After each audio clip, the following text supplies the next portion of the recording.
Imagine enjoying your retirement without financial worries, with the ability to turn your home into a source of income. Stay tuned to discover how a reverse mortgage can make your retirement dreams a reality. My name is Melissa Lemp with Lemp Real Estate, and we have Kara Wright with C2 Financial joining us, and she is going to go over everything there is to know about reverse mortgages. Reverse mortgages have become more and more popular, and it is important to first understand the basics of a reverse mortgage.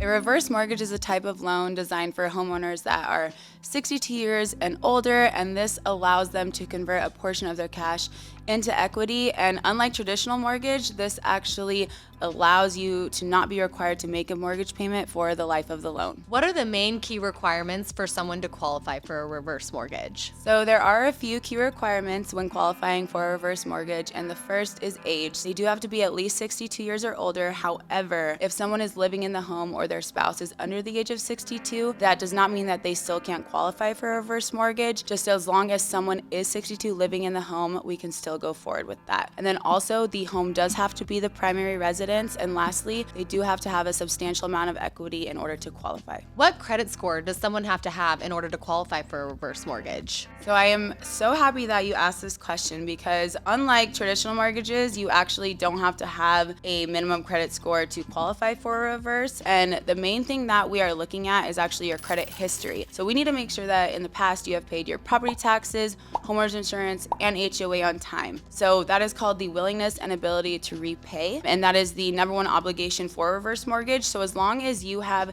been doing that in the past with the homes that you have owned, you are good to go. Oh, that's great. So pretty much anyone can qualify for this. Yes, not even a credit score needed, actually. What amount of income would someone have to make to qualify for a reverse mortgage? For a reverse mortgage, kind of like the credit, we do not have traditional income requirements to qualify. And I want to add that a lot of people that I've helped with a reverse mortgage are on a fixed income, so they need to access their equity, but the problem is they can't afford a traditional cash out refinance, they can't afford that HELOC payment, so in a sense they are kind of stuck. But with this loan, we do not analyze income in that way. So all we do is what is called a financial assessment. If they have enough income to keep up on their property taxes, homeowners insurance, and HOA, then they are good. So very little income is used to qualify on a reverse mortgage. So no debt to income ratio? No debt to income ratios looked at. It is, again, just that financial assessment that I just talked about. Okay, so last question for you, Kara. What would be the ideal candidate for a reverse mortgage? My ideal candidate for a reverse mortgage would be for older homeowners who have significant equity in their homes and looking to unlock their equity for additional income during retirement without having to ever make a mortgage payment. So no mortgage payment, so they could go have fun and enjoy life.